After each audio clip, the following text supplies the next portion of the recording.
Welcome to the Retching Netch Corner Club, home of the finest Sujamma that will ever grace your lips. There's actually a funny story behind the name, friend. A few years ago, I was walking down by the docks, and I noticed a Dunmer staggering along with a bottle of Sujamma in hand. He was one of my patrons and liked to drink heavily, so I wasn't exactly surprised. But you see, this particular Dunmer was as naked as the day he was born and singing badly at the top of his lungs. As I'm watching this spectacle, a Netch floats over the bulwark towards him. The man looks straight up at the Netch, yells, "Have a drink," and tosses the bottle, and it never hit the ground. Well, the bottle broke on the Netch, and it must have swallowed its contents because it started floating sort of tilted. Finally, it stopped and began to quiver.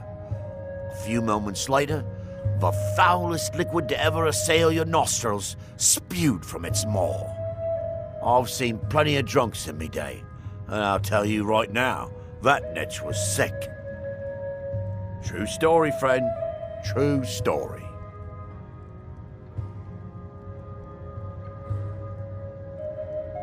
The finest Sujamma to cross your lips, friend. My own personal formula that I call Sadri's Sujamma. In fact, I've just added some new ingredients to the mixture that I think makes it taste better than ever. All I need to do is get the word out that it's ready, and they'll flock here for it.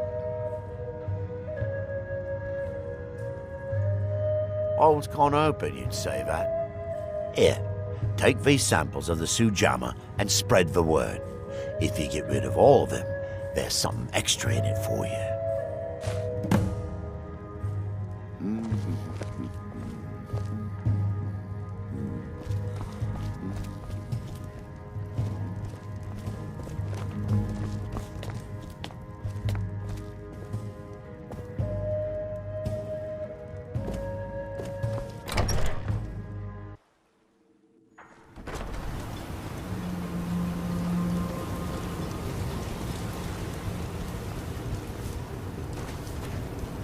Want to buy anything, or just laugh at our misfortunes? Geldis needs to bottle this up and send it to the mainland instead of wasting his time out here. His drinks are outstanding. Thanks. The East Empire pendants are scattered all over, so leave no stone unturned.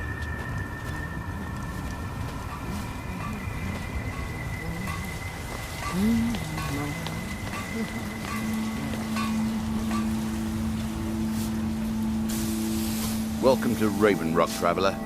Could I interest you in any fine ash-grown foods? Always a pleasure to taste anything Geldis comes up with.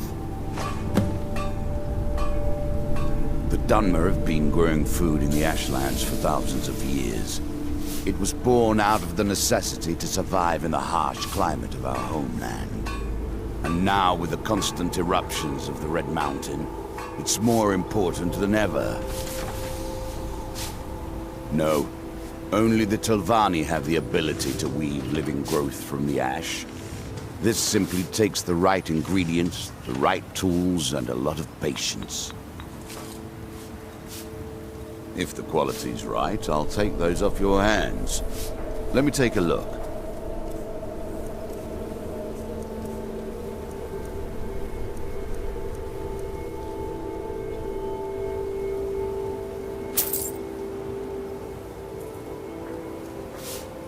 Next time you're hungry, stop by. I always have plenty of food for sale. Miserable. This island's nothing but a pile of rubble. What's the point trying to make a life here? Don't like it? I hate it. Every day it's the same thing. We open the shop, we hardly sell a thing, we close the shop and go to sleep. What kind of a life is that? Believe me, I'd be on the first ship off this miserable island if I could. But I'm not sure I could do that to my father.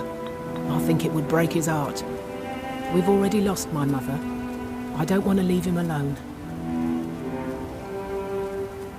We lived in a settlement, perhaps a league from the border of Black Marsh, the homeland of the Argonians. Even though the Argonian invasion ended a long time ago, there are still a few scale-skinned clans that live within our borders. To put it simply, they attacked our settlement and slaughtered almost everyone. It was horrible.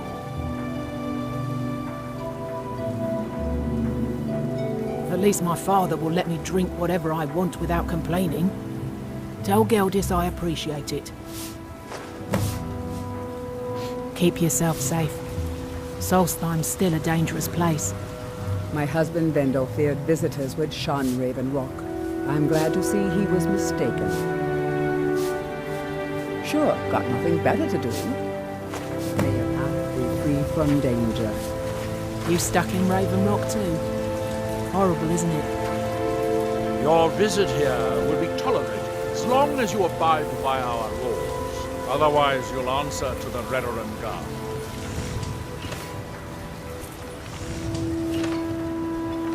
Looking for any potions? Ingredients? Alchemical supplies? I should mix some of this into my next potion. Who knows what would happen?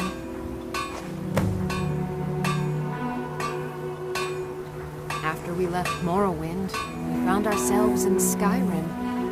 We wandered around a bit and ended up in Morthal, where we took up temporary residence with Lani, the town's alchemist. I was fascinated by her work, and over a period of a few years, she taught me quite a bit. It wasn't long before we became homesick. We were the only Dunmer in Morthal.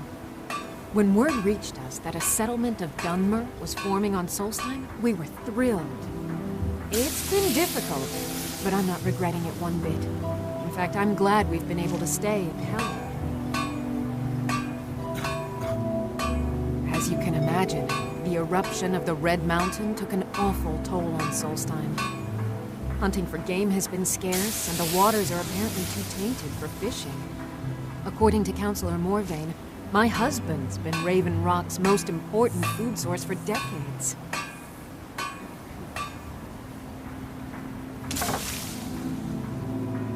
Remember, I have plenty of potions and ingredients if you're ever in the market. I've sworn to keep Councillor Morvain safe, and I intend to take that oath to the grave, if need be.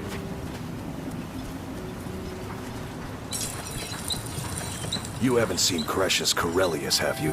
That foolish old man's taken my pickaxe again. No, this isn't just your run-of-the-mill pickaxe. I'm talking about an ancient Nordic pickaxe. They don't exactly grow on trees, you know. I prefer to handle these things on my own. Look, if you see Crucius, tell him to give me that pickaxe back, and I'll pay you for the trouble.